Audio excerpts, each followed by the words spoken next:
Huu ni ushuhuda wa kweli. Miaka mingi ya nyuma kulikuwa na binti mmoja ambaye yule binti umri wake kidogo ulikuwa umepanda kulinganisha na mabinti wengine katika kanisa alilokuwa nasali. Umri wake yeye ulikuwa umeonekana kuwa mkubwa, na kwa sababu umri wake ulikuwa ni mkubwa kidogo, alikuwa na mashaka kuhusu namna gani anaweza kupata mume ambaye atamuoa. Tunafahamu wote ya kwamba jinsi umri wa binti unavyozidi kuwa mkubwa ndivyo kidogo anakuwa na wasiwasi, kwa sababu anajua kuna umri utafika ambapo kupata mume itakuwa changamoto, na hususan kuweza kutengeneza familia na huyo mume. Kwa hiyo kwa sababu binti huyo alijua umri wake umekwenda, akaanza kumuomba Mungu zaidi kuhusiana na kupata mwenzi wake. Na katika maombi yake akaona sio vyema aombe peke yake. Kwa hiyo akaamua amshirikishe pia na mchungaji wake. Kwa hiyo akimshirikisha mchungaji na mama mchungaji, wakaanza kuliombea hilo jambo. Na kwa muda wamekuwa wakiliombea pasipo kupata majibu.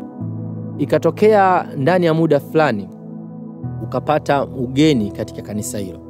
Mchungaji wa kanisa la mbali akawa amealikwa kufanya semina katika kanisa la huyo mchungaji ambaye ndani yake yule binti anasali.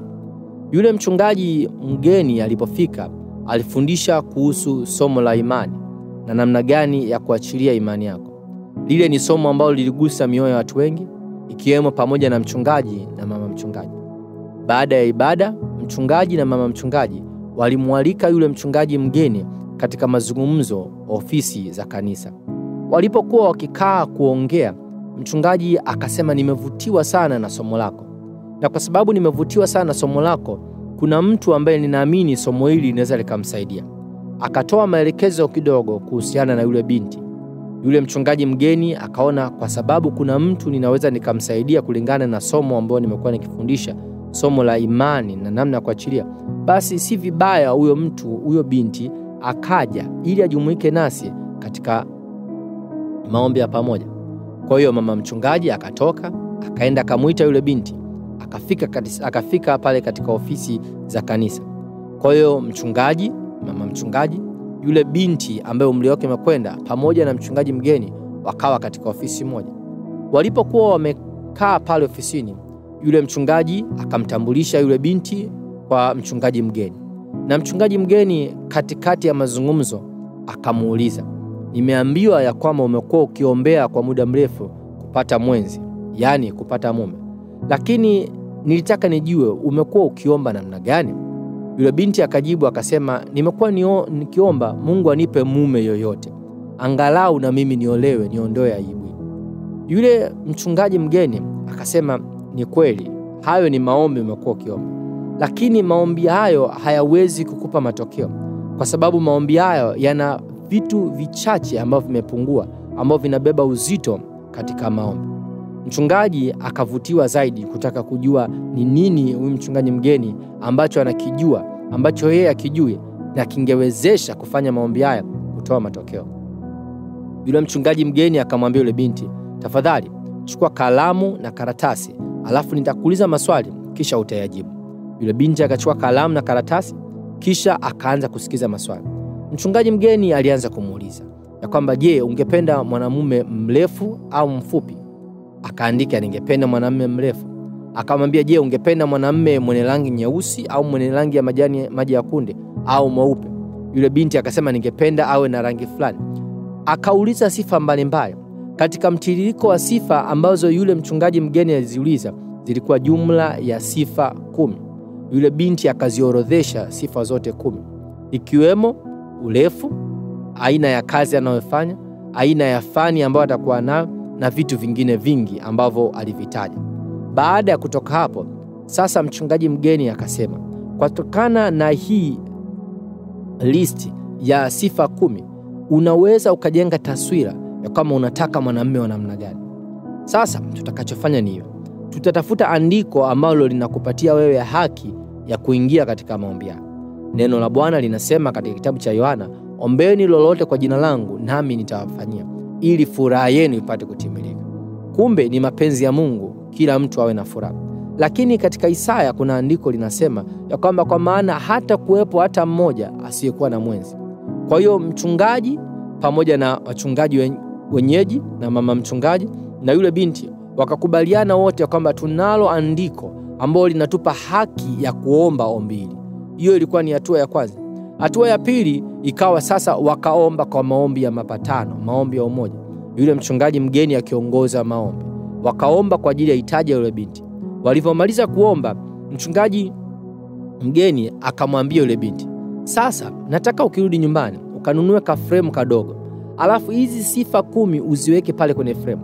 Kila siku asubuhi utakapoamka, nataka uwe unamshukuru Mungu. Sio unaomba tena, la, bali uwe unamshukuru Mungu kwa ajili ya kukupatia mume mwenye sifa hizi. Alafu utazitaja 1, 2, 3 mpaka mwisho." Jambo hili lilikuwa ni jambo geni. Hata yule mchungaji mwenyeji alikuwa hajawahi kumshauri yule binti afanye. Lakini kwa sababu wamejifunza kuhusiana na imani na namna ya kuachilia, wakasema basi tuthibitishe neno la Mungu. Na kweli maombi yale yakaendelea. Sasa baada ya semina ile, yule mchungaji aliondoka akarudi katika kanisa lake kuendelea na shughuli zake za kawaida. Muda ukapita na muda wa kama mwaka mmoja ukawa umefika. Baada ya kama umbali wa mwaka mmoja, yule mchungaji mgeni aliyesimamia maombi ya yule binti akawa amealikwa tena kuja katika kanisa lile katika semina nyingine. Alipofika pale kwa ajili ya semina, akakutana na nyuso za wale wenyeji wake, yule mchungaji na mama mchungaji waliompokea mwanzoni. Safari hii walikuwa na furaha zaidi, wana shauku ya kujifunza zaidi. Katikati ya mazungumzo, mchungaji akadokeza ya kwamba, "Bwana, yule binti uliyemwombea Mungu alijibu maombi." Yule mchungaji mgeni akataka kujua ni namna gani Mungu amejibu maombi. Yule mchungaji mwenyeji akamwambia, "Yule binti amekwisha kuolewa." Na hadithi yake ilikuwa hivi. Kumbe baada ya yale maombi, yule mchungaji mgeni aliporudi kwake, yule binti akawa yupo kanisani anafanya shughuli zake kama kawaida. Siku si nyingi kutokana na yale maombi, kukaja kundi la watu ambao wametoka kanisa lingine kama wainjilisti kuja kufanya kazi ya uinjilisti katika eneo lile. Na kwa bahati nzuri, katika kundi la watu waliokuja kulikuwa kuna mwanamume mmoja ambaye naye umri wake ulikuwa umekwenda kidogo, lakini alikuwa hajaoa muda wote. Alipofika pale kanisani katikati ya semina, watu wengi walivutiwa na yule baba kwa sababu yeye alikuwa ni mwimbaji na ni mpiga vyombo. Lakini yule baba yeye hakuvutiwa na mabinti wote waliokuwa pale, ila alivutiwa na yule binti ambaye alionekana naye umri umekwenda, kwa sababu alivyomwangalia aliona ni wa makamu anaofanania naye. Kisha yule baba akapeleka pendekezo kwa mchungaji ya kwamba, "Japokuwa mimi ni mgeni, nimekuja hapa kwa ajili ya huduma ya uinjilisti, lakini mimi nimempenda huyu binti. Ningependa nijue utaratibu ambao zinaruhusiwa nifate ili mimi niweze kumuoa." Yule binti akaitwa, akaambiwa habari. Katika kutaka kujua zaidi kuhusiana na yule na sifa za yule baba, yule binti akagundua yule baba ambaye anamchumbia anazo sifa zote 10 ambazo ziliandikwa kwenye ile karatasi. Hili ni jambo ambalo tunaweza tukasema la kushangaza, lakini katika masuala ya kiroho tunasema ni jambo la matokeo. Yule binti akakubali kuposwa na yule baba. Baada ya muda wakafunga ndoa, na hawa wawili wakakaa katika maisha yao ya ndoa wakianzia. Kwa hiyo yule mchungaji akafurahi sana kuona kumbe lile jambo alilofundisha yule mchungaji mgeni ni jambo ambalo linaweza likafanya matokeo, jambo ambalo limefanya kazi na likatoa matokeo. Huu ndio wito haswa ninaotoa kupitia somo hili. Hata wewe kuna jambo ambalo umekuwa ukiliombea, lakini muda mwingine ni vigumu kupata majibu ikiwa kichwani mwako hauna taswira, hauna picha ya nini unataka Mungu akufanyie. Huwezi kumwambia Mungu anipe tu jibu lolote. Ni lazima uwe mahususi katika unachokitaka. Kwa hiyo fanya hivi. Jambo la kwanza, kaa mwenyewe jiulize, katika hili ninaloliombea unataka Mungu afanye nini? Hilo la kwanza.